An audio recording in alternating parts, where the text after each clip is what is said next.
জীবনকে সুখময় করতে হলে মনকে শান্ত রাখা খুবই প্রয়োজন।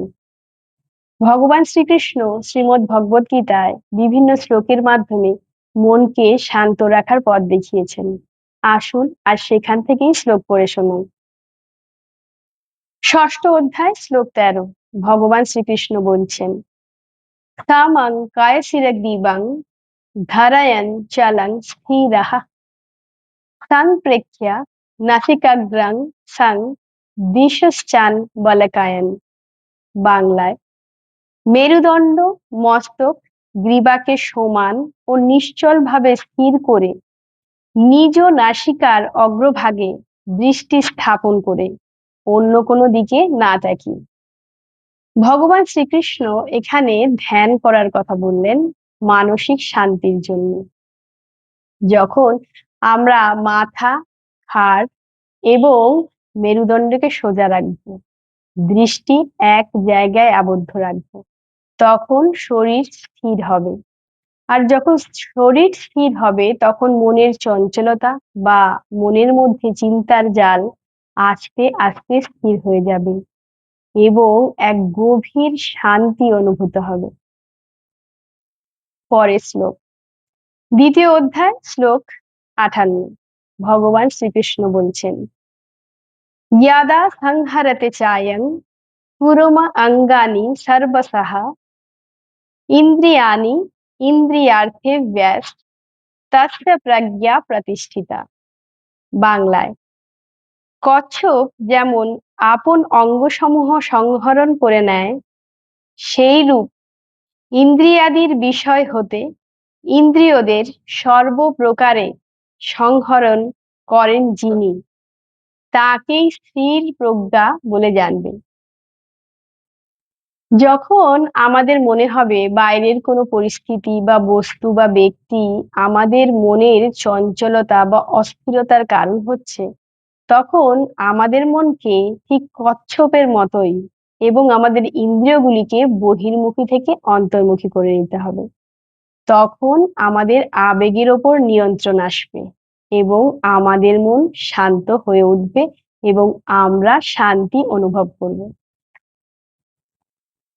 হিন্দু পুরাণে সমুদ্র মন্থনের সময় ভগবান বিষ্ণুর দ্বিতীয় অবতার অর্থাৎ কূর্ম অবতারের কাহিনীটি এই ইন্দ্রিয় সংযম এবং স্থায়িত্বের এক শ্রেষ্ঠ উদাহরণ।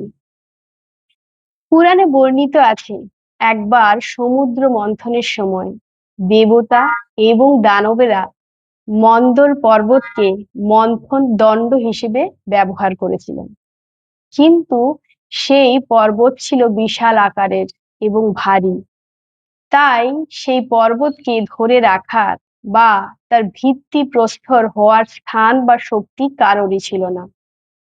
তখন সেই পর্বতটি আস্তে আস্তে সমুদ্রের জলে তলিয়ে যেতে শুরু করেছিল। তখন দেবতারা ত্রিদেবের মধ্যে অন্যতম পালনকর্তা ভগবান শ্রী বিষ্ণুকে স্মরণ করেছিলেন এবং তার শরণাপন্ন হয়েছিলেন। তখন ভগবান শ্রী বিষ্ণু ভক্তের রক্ষার্থে এবং সৃষ্টির কল্যাণে তার দ্বিতীয় অবতার কূর্ম অবতারের রূপ ধারণ করেছিলেন। সেটা হলো একটা বিশাল আকারের কচ্ছপের রূপ। তারপর তিনি তার এই পিঠের ওপর এই পর্বতকে ধারণ করেছিলেন এবং স্থির হয়ে পড়েছিলেন। পুরাণে এই কূর্ম অবতারের রূপকের গভীর আধ্যাত্মিক তাৎপর্য রয়েছে। সমুদ্রের উত্তাল তরঙ্গ, মন্থনের প্রবল আলোড়ন, চারিদিকে হলাহল বিষ এবং মোহময় রত্নরাজি, কোনো কিছুই এই কচ্ছপরূপী বিষ্ণু ভগবানের ভেতরের অর্থাৎ মনের স্থিরতাকে টলাতে পারেনি।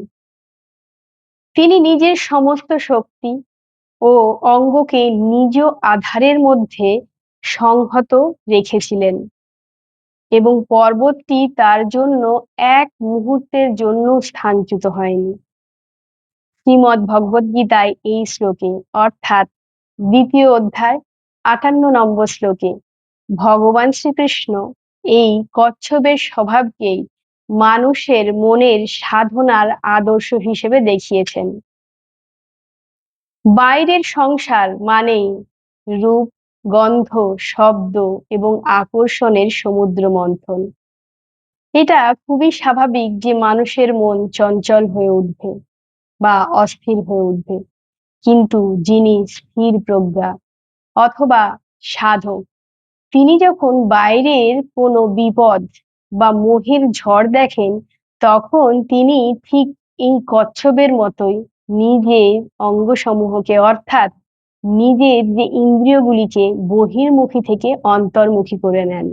ফলে বাইরের কোনো হলাহল বা প্রলোভন তাকে স্পর্শ করতে পারে না এবং তিনি এক স্থির প্রজ্ঞ অর্থাৎ তিনি মনে এক প্রবল শান্তি এবং স্থিরতা অনুভব করেন।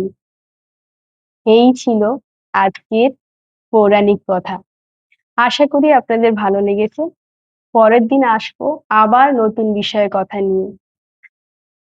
এই ঈশ্বরের কথাগুলো আরো আরো মানুষের মধ্যে ছড়িয়ে দেওয়ার জন্য আমার চ্যানেলটা সাবস্ক্রাইব এবং আমার ভিডিওগুলো শেয়ার করার অনুরোধ রইল। প্রত্যেকের মঙ্গল কামনা করে আজকের মতো বিদায় নিচ্ছি। নমস্কার।